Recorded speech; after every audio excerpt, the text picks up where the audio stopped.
We're having six of our friends round for dinner on Saturday night, and our house is nowhere near ready. Now, this is Thursday, and I'm giving myself 2 nights to try to get on top of the house. Now, I'm not saying that I would never deep clean my house if I didn't have friends over, but it certainly gives me the kick up the backside to get things done. So, let me show you what we are starting with. I don't think that the kitchen is too bad, really, but there is a lot of stuff on surfaces that doesn't need to be there, like the cake cases on top of the air fryer and the bottles on the side. And there is just a bit of clutter that needs a home, but then I can't put them away because the homes for them are too busy with stuff. So we do have toys out, we have 3 young children, we had to strip the sofa cushions today because potty training issues, and there's a few things that need sorting out here. And I want to do like a real deep clean of the kitchen in particular. I don't intend to do a deep clean of the living room, but I need a really good sort out and tidy there. But the kitchen, I'm really conscious of things like I've been opening up drawers and seeing lots of crumbs in them. You know that way that when you are making like toast and you're opening up drawers to get cutlery out and you're getting a butter knife and crumbs just seem to get everywhere. And over a period of time they build up. And it has been a while since I have given the drawers a wipe down. And I don't think necessarily that my friends are going to come around looking in my drawers and seeing if there are any crumbs. But let's say somebody goes to make a cup of tea, for example, to like help me out as the evening's going on. I'll put the kettle on now. Don't worry, I'll make a cup of tea. Where are your spoons? Oh, here they are. I know, like deep down, I'll be thinking, oh, what if they notice how many crumbs there are in the cutlery drawer? Like, the crumbs have got everywhere. And I will just be a little bit of me that thinks like, oh no, I don't want to see that. And the utility room, for example, is very overcrowded with stuff. Like, what if somebody decides to like help us out and go and get a beer from our fridge in the utility room? They're like, don't you worry, I'll go get myself a beer. And then they will have to literally undergo an assault course in order to get the beer. And I will be cringing at that. So, whilst I know I'm going to have the house clean and I'm going to clean the downstairs loo and I'm going to change the towels and do all that sort of thing that I would normally do, I just want to get on top of some of those areas that I know will make me inwardly cringe if my friends have to like rifle through them or go into those areas and see what is like hidden away, if you like. So, firstly, I'm taking everything out of my baking cupboard, and this might seem a bit bizarre to you because how often do your friends go in your baking cupboard when they come round to your house for dinner? I am not expecting my friends to go in my baking cupboard. But one of the issues I have, as somebody who really enjoys baking, is I have been baking birthday cakes recently and I've been baking some stuff for Easter, and I've got stuff out of the baking cupboard and I cannot get it back in because it is disorganized and is cluttered. So that ended up meaning that I had baking tins on top of the air fryer, I had Easter stuff beside the sink, and these things had been there for several weeks.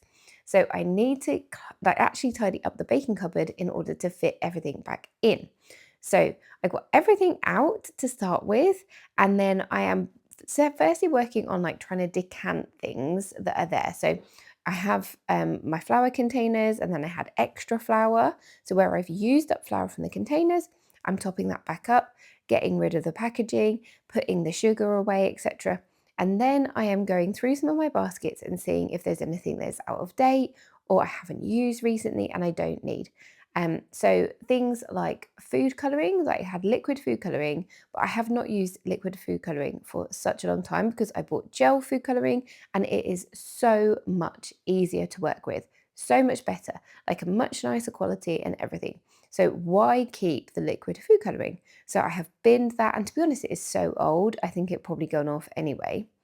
I'm sure if I was being more ruthless, there's way more things I could have got rid of, but this is not an exercise in having a major declutter here.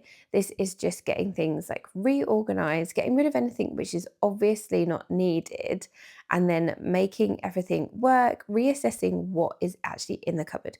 Because I do find that getting stuff out of an area every now and again helps to remind me of what I have For example, I have a very large collection of paper cupcake cases.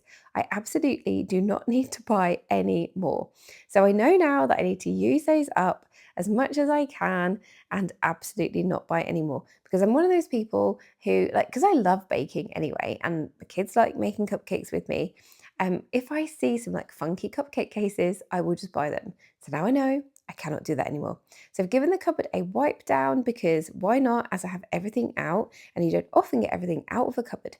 And now I'm just stacking all of those cake cases together so that they fit in there better, and putting some of the lesser used items in the back. I made so much noise getting everything in and out of this cupboard. My husband came down and rolled his eyes at me at the start, like in a funny way. He knows exactly what I'm like. But I try really hard to be quiet, but I think I'm actually like a mini elephant stomping around. And above the kitchen is my youngest bedroom. So my 2-year-old's bedroom is above this, and she is not the best sleeper. She's not the worst sleeper, she's not the best sleeper. And lately she's been going through a phase of waking up around about somewhere between midnight and 1 a.m. She's been waking up, and we have like the odd spell of like 3 or 4 nights in a row where she'll sleep through, and we think we've cracked it again, and we start to feel a bit more human again, and then to go back through another phase of waking up screaming every single night. And I don't know what it is. I don't know if this is just a developmental thing, but we found with our kids, they get to about 3 and they have another phase of like learning to sleep better.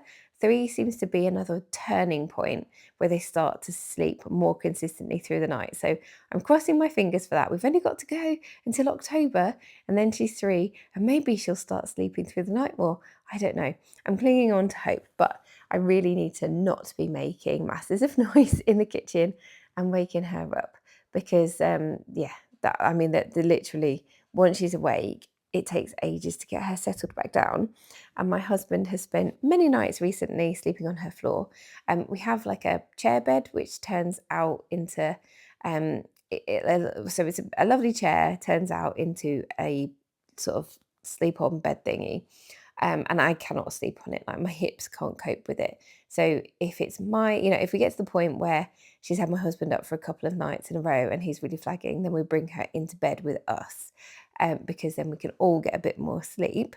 But my husband really doesn't like doing that, because then she gets a bit in habit, I think, of wanting to sleep with us at night. So, anyways, if you have any magic solutions for kids sleeping through the night, let me know. And now that the cake cupboard is done, the baking cupboard is done, I want to tackle some of these drawers. So these are our most regularly used drawers, because they have all of our cutlery in, they have our knives and scissors and all that kind of stuff in. So I want to take everything out and give that a really good wipe around, because there are so many crumbs in this drawer. It is disgusting. So the last time I wiped this out was when I organised the drawers and did a really big declutter, and I got those bamboo dividers. And I have to say, I'm really liking those bamboo dividers. They're just from Amazon, and they expand so they can fit like whatever size cupboard you have. And they have been a really good way of managing to keep it a bit more organised. So if you see there just how much is in that drawer, is really grim, and it's been giving me the ick, really. I've been opening up that drawer, seeing the crumbs and feeling a bit gross, because at the end of the day, you can't keep your cutlery and everything clean in a dirty drawer. So I gave the knife holder a little wipe down there as well. That wasn't too bad. And then I'm just going to dry everything off and put it back in. Again, not doing a major declutter, but there were some obvious things that I came across that I thought we're not using, some baby cutlery that we're not using anymore. So I got rid of that. And I want to have a bit of a reorganization. I don't want to change everything in the drawer, because we're in the habit of going, for things in a certain place. So we know that the kids' cutlery is on this right-hand side. We know the knives sit in like more of the right-hand side. So I don't want to like totally reorganize it just for the sake of it. But I think that there are some things which are not fitting terribly well in there, and particularly some of the larger items like can opener, and the garlic press, where they're quite chunky and they need a bit more space. So I had decided, one of the things that kind of floats around in the drawer and gets in the way are the bag ties. So once we've opened a bag and we have these little plastic clips that can go back on them to keep food fresh, we have quite a few of those. and they seemed to just be in every little area of the drawer. So I decided that I would use one of my little plastic organising containers, and that had some other bits and bobs in that we weren't using as regularly. So I took those out and I put the bag clips in there. And once that was all done and sorted, one of the reasons why I wanted to do this was because our utensil container, we have this jug here that has our utensils in for cooking, and that was a bit overstuffed and it was getting hard to get things in and out. So I wanted to get our whisk out and put that in the drawer, which I managed to do. So a little bit of reorganization there. Now we're on to the second drawer, which, much like the first, has a lot of crumbs in it. Slightly less because I think clearly the crumbs fall into the first drawer, and we don't have that second drawer open as much, but still it was looking pretty grim. And the cutlery container itself had loads of crumbs in, and I don't think I've ever washed this out properly. It was a bit of a pain to wash out, but it's not something that you have to do all the time, so it doesn't really matter. But I wanted to wash that out and I wanted to dry that quickly because it was a bit fiddly, and I knew it would be hard to get all of the water out. I wanted to give it maximum drying time. How often do you clear out the drawers in your kitchen? Like, how often do you get everything out and do like a proper spring clean, a deep clean of all the drawers, get everything out, have a really good wipe down? Because I don't do this on like a consistent basis. I don't have like a rota for doing deep cleaning. So for doing the surface cleaning, I think on a weekly to 2 weekly basis, just about everywhere gets cleaned. I'll bleach the surfaces, etc. But for getting everything out of drawers, I do not have a rota at all. And I know that some people do. Some people have like monthly jobs and quarterly jobs and things that they'll do every 6 months, or and I just do not have that. I'm not organized enough for that, and I don't think that I ever will be. Or it's at least not in this season of life. But I am really interested to hear what your like routine is, and if you have one. One thing we have an awful lot of at the moment is egg cups, and they all live in this drawer. I'm giving those a little dust out as well. One of the reasons why we have ended up with so many egg cups is my mum, and I don't want to blame my mum for the amount of stuff that we have, but I'm going to. So growing up, my mum was quite the collector of egg cups.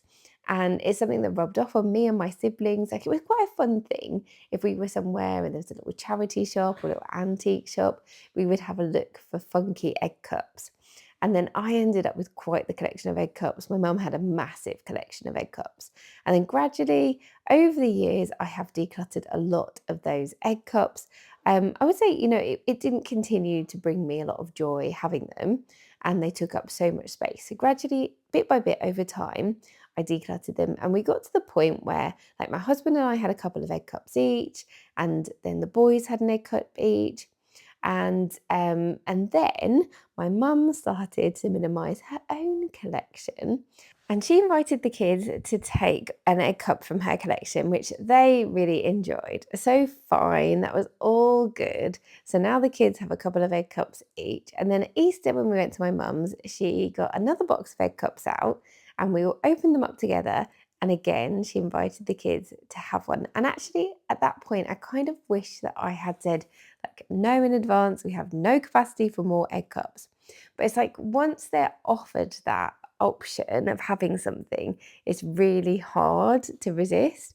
So we had more egg cups come in, and I was guilty at this point of also taking egg cups, which I totally shouldn't have done. So my mum had these like grapefruit egg cups, which I always loved growing up, and I think they're really funky. And she was going to minimise her collection and getting rid of those, and I just couldn't resist it. So now I also have more egg cups, and we don't need them. So in time, we're going to have to think about what we do, because like, we literally cannot fit anything else in that drawer. It is so crowded, and it does make getting things like plates and bowls out difficult. And also they collect dust. We're not using them and we're not displaying them. So they're not something cute to look at or anything. And I don't particularly want to display them either. So really, why do we have them? So it's a really tricky one. I don't know how we go about it. one for us to think about another day. But while we're here, the bottom drawer isn't too bad in terms of grubbiness. There's not too many crumbs in this one, but it is just generally disorganised. And actually, funny enough, I was looking for tablecloth the other day when we were hosting friends over for my kiddo's birthday, and I was looking for this tablecloth, and I knew I had two. I'd bought two. I'd opened one and we were using one, and the other one I was keeping basically until, the first one had worn out. So we use it for when we're hosting, and we also use it for when we're doing arts and crafts. And it's just from IKEA, really good. But I could not find it. And all along it was in this drawer. It was just, there was so much plastic Tupperware and the kids' stuff over the top of it. I couldn't see it. So it's all fine because I had the second one and I opened that one up and it was absolutely fine. But nice to know that I do have the original and it was in the drawer all along. There is always something when I am like doing a proper tidy up that I find that I kick myself over. And actually, I did it earlier today. So I'm recording the voiceover the day after I did this clean. And I did some more tidying up today. And I found something that I'd actually bought and had arrived via Amazon today. And again, that's absolutely fine because I haven't even opened the package. I can return it and I can get the money back. But it is so annoying when you've bought something and then you find the original. So never mind, this is the season of life we're in of misplacing things. Sometimes it happens, but we will get there. So I have a couple more areas in the kitchen which I want to do like more of a deep clean and declutter and like reorganization of. But my overall strategy is I want to move absolutely everything out of like the kitchen from the surfaces. So everything from the windowsills, everything from the work surfaces, I'm going to put onto the dining room table so that I can then have like a proper wipe down of everything. All of the splashback tiles, the windowsills and the surfaces I want to wipe down. I want to bleach them. I want to clean the sink. I want to clean the hob really thoroughly. Give the cupboard fronts a like wipe over. And then I want to put back everything I want visible. And then anything else that's left on the dining room table, I have to find another home for, or I have to declutter it, or whatever that may be. So that is my strategy. So as for the cleaning that I'm going to do before, like because I'm going to move this drainer, I'm firstly going to wash it up. So actually it was pretty grubby with lime scale. Like we're in a hard water area, we get a lot of lime scale build up. And this was a bit like, it was getting a bit slimy and a bit lime scaly. So I gave that a really good wipe down. And then once it's clean, I can put it on the dining room table. But there's no point moving things which need a clean. Like if you pick it up and you see it needs clean, do it there and then. That's kind of my strategy anyway. So believe it or not, all of that took me an hour, and now I've put another hour on the timer. And I think originally I had in my head that I was going to be able to do a lot of the downstairs in the time that I had. So I was prepared to do 2 to 3 hours, but in that time I thought I would get the bulk of it done. Actually, as it turned out, it took me a lot longer to do the kitchen than I had appreciated. But it also is a reason why I'm really glad that I decided to start this on Thursday night and not do it on Friday night, or worse still, on Saturday, which is something that I do commonly if I'm having people over. Like the whole day that I'm having them over, I'll be spending tidying up and sorting and organising. I'm going to try and get more organised and start to tackle these tasks, a good few nights before the event. And I'm really pleased with myself that I did do this. So I'm having a bit of a fridge tidy out, and I'm not having a full fridge clear out because I just don't have time. And I think that also having a timer set helps me to realise that. So because I know the timer is gone, I've spent an hour already, I'm really conscious of how quickly time is slipping by. So here, I know I've got some things I need to get rid of in the fridge. So I want to tackle a few of the shelves that have a lot of stuff in. And, there's a lot of stuff because I have got the food in ready for the dinner party. So some of this stuff is going to get used up over the next couple of days anyway. And I'm doing, I kind of shimmy along to the music, the person's YouTube video that I'm watching as I'm doing my clean. So I really like to have either a podcast on or I'm watching something on my iPad. So you can see my iPad up on the stand there. And I was started out watching a video by Natalie Bennett. Really like Natalie Bennett. So she's just started up a decluttering series again. So I'm watching somebody else decluttering and cleaning whilst I am cleaning and decluttering.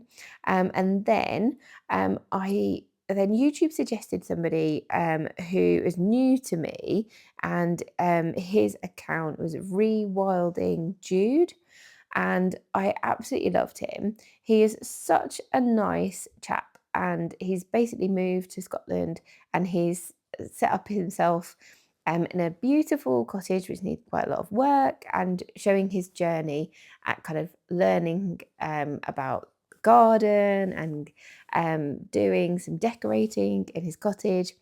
And I binge watched basically his videos for the remainder of this clean. So I watched, I don't know, 4, 5 of his videos back to back.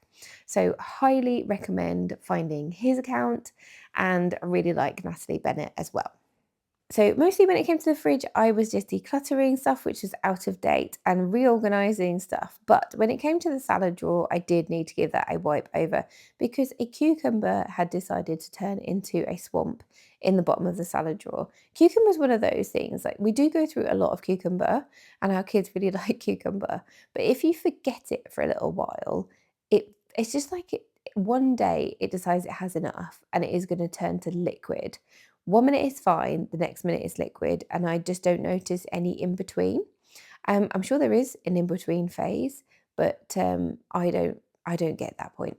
And I absolutely hate it when it has gone to mush, and you have to take the plastic off and put it in the recycling. Like it's one of those ones I think, oh God, should I just chuck the whole thing in the bin? But I know I'm not supposed to do that, and I didn't do it, but it was really, really gross. So having cleaned that up, now I'm going to start to move things off the surfaces. There's still a few more areas that I want to tackle, but now it's time to move things. And I thought, do you know what? I will empty the crumb trays in the toaster because that's something that I hardly ever do. And then I went to put the toaster on the table and realised there was so much inside it by way of crumbs. So I just tipped it upside down and cleared that out. And I can't tell you the last time I did this. So it's quite nice to just do these jobs every now and again. Made me feel a bit more accomplished anyway. Are you the sort of person that empties the crumb trays in the toaster every week? Or are you like me and do it once in a blue moon? I don't know that it really helps because honestly, I've gone through phases where I've been more consistent with emptying the crumbs, and I still find every time I make toast, a puddle of crumbs. Is it a puddle of crumbs? It can't be a puddle of crumbs. It's not liquid, right? A gathering of crumbs, a mountain of crumbs. I don't know. We end up with loads of crumbs at the end of the toaster anyway, so I don't think it really helps. I don't know what those things are supposed to do. Time for some parsley maintenance. Um, my husband's cousin bought our kids this like grow your own garden kit, and when one of my kiddos was poorly, I thought, oh, this is a good activity. You know, when they're too poorly to be at school, but they're not poorly enough to just lay on the sofa all day, so they're on their recovery period. And I was like, this is a good time to get the garden kit out. So this was months ago now.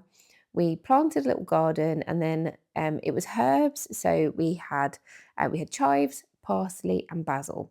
The chives did not survive, but the parsley, as you can see, gone bonkers, and the basil is struggling basically to survive on the edge of the parsley. And then we had to plant it out into the pot. And parsley is not something that we use very much. Like I cannot tell you the last time I cooked with parsley. So we have used some of the parsley, and I thought it might encourage my son, who grew the parsley, to eat some and try some different foods, as he's a little bit fussy. So I put the parsley in some dumplings, and I thought it tasted really nice. He wouldn't eat them, even though he grew the parsley himself. It was unsuccessful. But apart from that, we have not cooked with the parsley at all.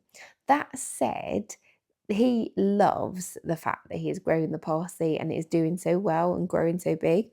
Like he loves to look at it. And I just think greenery is always pretty, isn't it? And does, it's good for the atmosphere. It's making oxygen in the house. So we continue to grow the parsley, even though we don't eat the parsley. But it needed a good haircut. Just to show you what things are looking like now, now that I have moved so much off the dining table, and actually I couldn't fit it all on the dining table, so I had to put some of the plants on the corner of the kitchen island. And now it is time to get to some cleaning jobs. So the cooker hood was a little bit greasy, and I decided to use it's actually window cleaner, but I thought the vinegar would be quite good at cutting through the grease. In hindsight, it wasn't the best product to use. And I wish I had used elbow grease, as in elbow grease the product, and not elbow grease like the effort, because I was definitely using lots of elbow grease in terms of effort. But I have elbow grease the product. It's a really good degreaser, and I should have used that. But having started with the window cleaner, I thought I'd just crack on. Like, it was helping, it made it better, but not quite as good as it could have been. And I think it would have been better if I'd used something which was a proper degreaser, but that's fine. Next time I come to do that, I will use a different product.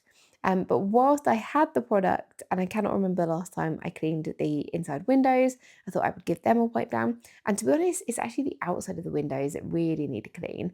And they are so grubby that you almost can't see how bad it is inside because the outside is so bad. One of the jobs I really need to do, and has been on my list for ages, but I just never get around to do it, is hiring a window cleaner to do the outside of our windows. We had to have some remedial works done on the side of our house. We had rendering come off the outside of our house. So we had scaffolding up for ages, and a window cleaner just couldn't have got around the side if they wanted to. So that wasn't the right time to get the window cleaner engaged. We previously had a window cleaner, and he just stopped turning up. So no like notice, no warning, he just stopped turning up. And it was a few months had gone by, and I was like, I haven't seen the window cleaner. Yeah, he just never turned up again. And he was quite an old boy, and I really worried about him. I thought, he told me his wife hadn't been well and his mother hadn't been well. And I thought, oh God, what if what if his wife had passed? What if he'd got ill? And thinking something horrible had happened to him. And I was walking the kids home from school one day, and I just saw him out there cleaning other people's windows, still working, still cleaning windows. He looked absolutely fine. And it was a bit of a shock. Like, I'm glad that he's okay. I'm glad he's still working. But it was really weird. And he didn't recognize me as a customer or anything.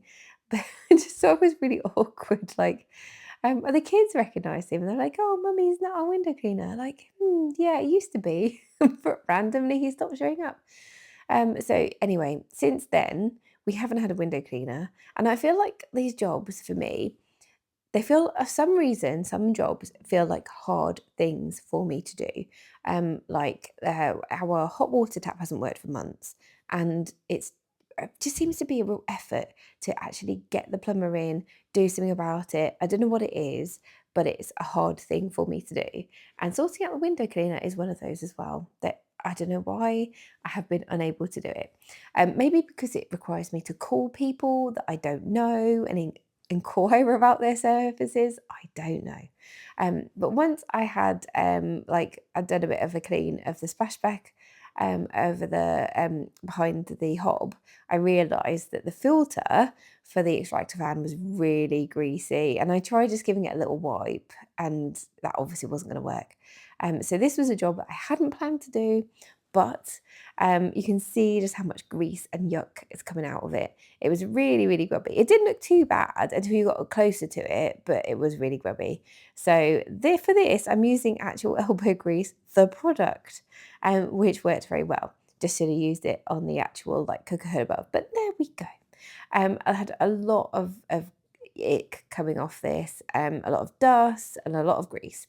And the sponge that I'm using is a washing up sponge, but don't worry because after I have cleaned, I throw it away. So that's generally speaking what I need to do. Like if I need to do a really good clean up of the sink, or I'm going to bleach the work surfaces, I'll use the washing up sponge, and then after I've finished, I will bin it and get a new one out. So don't worry, having cleaned this very greasy filter, I did not then use the sponge to do any washing up, so we're all good. But having done that, I mean, I felt quite accomplished by this point doing some of these deep clean jobs, I have to say. I think, again, these are jobs, I don't think my friends will come in and look around the house and think, oh, she's clearly cleaned the filter above the hob, right? they won't be thinking that. But I think that if I hadn't done these jobs, then, like, to me, it was feeling like just a little bit grubby in places in the kitchen. And I must say, today, coming downstairs, the kitchen being clean, like properly clean, felt really good.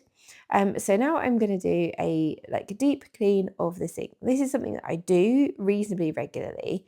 I'm using pink stuff, which is really good for getting scratch marks and rust marks off of the sink. So this is, I want to say it's called like a is it composite granite or something?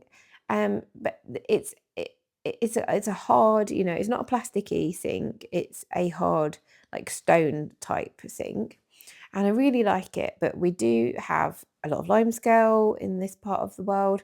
And that is something that I need to get off. And you can see I'm putting quite a lot of effort actually into cleaning the sink, trying to get the limescale off. And it was pretty hard, but the pink stuff does quite well at getting limescale off. And then I'm going to bleach the sink afterwards. So pink stuff on everything, getting as much as possible off.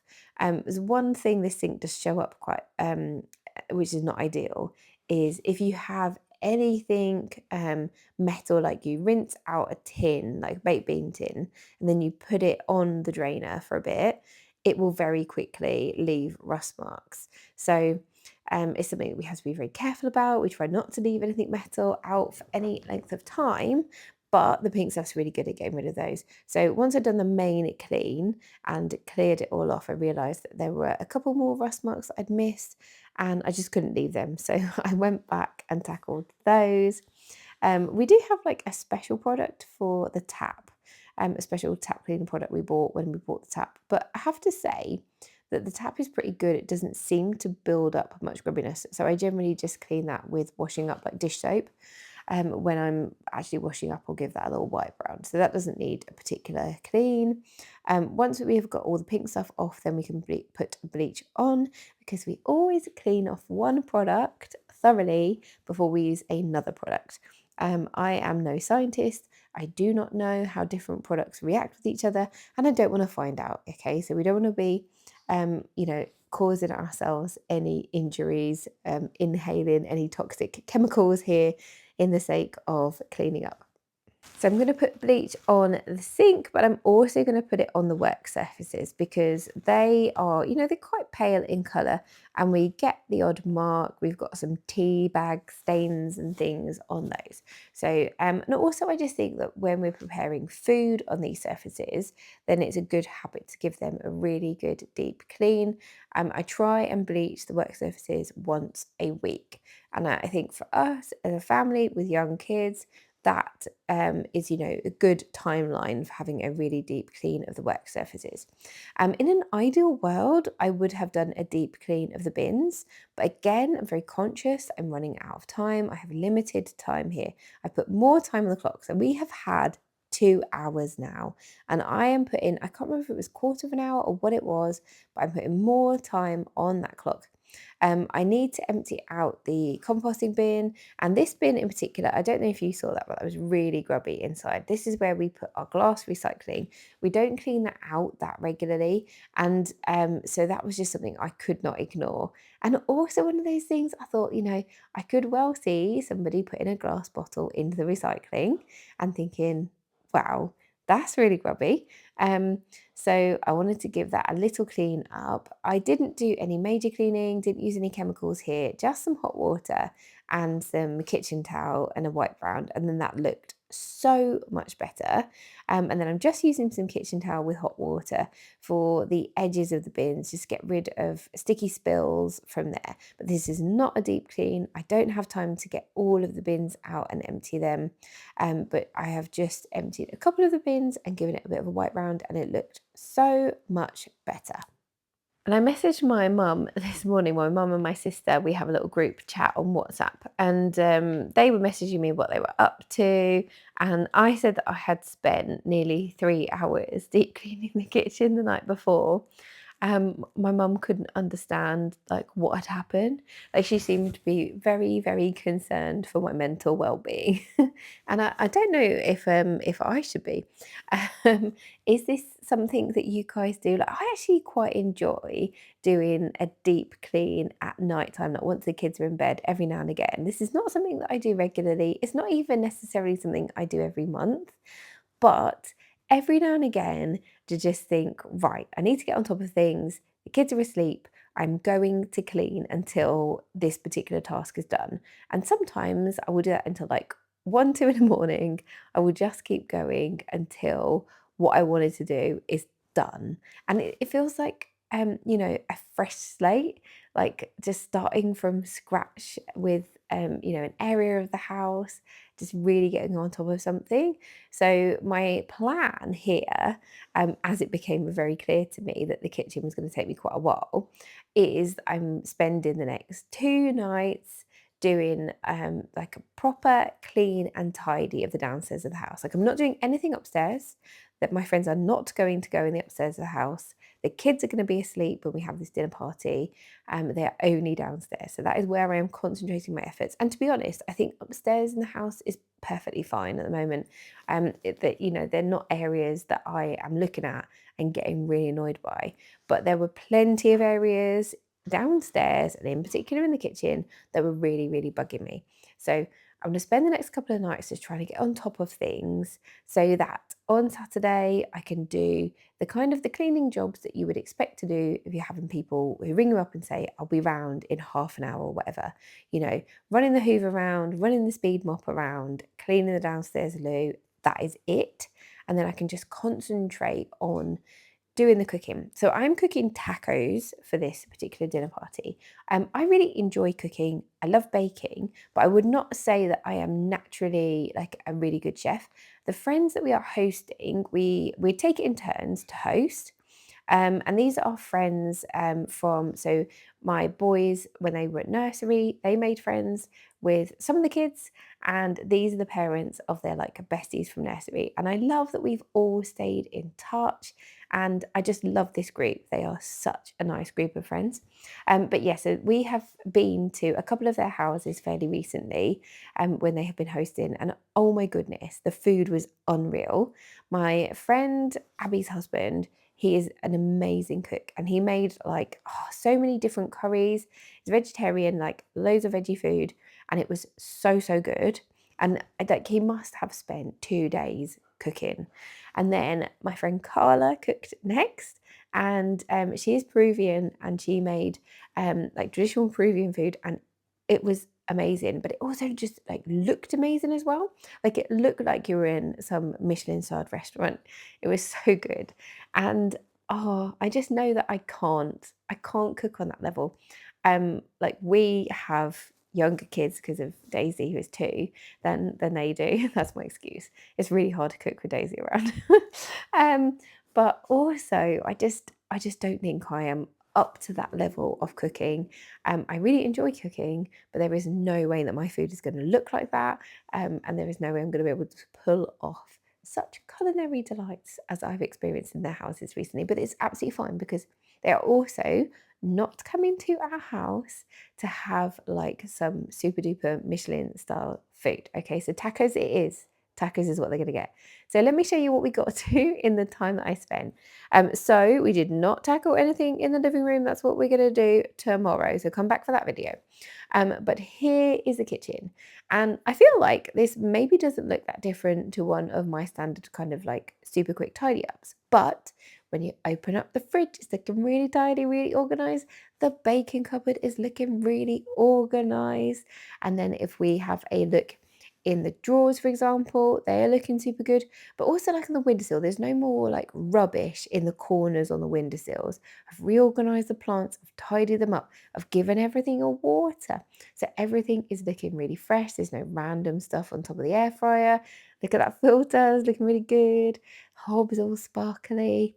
And then if anyone goes to make a cup of tea or get something out of a drawer, they're really organized. Everything is really clean and tidy, and there is no crumb mountains. So come back for the next instalment, part 2, if you want to see the rest of the downstairs tackled before this dinner party. Thank you for watching. I will see you in the next one.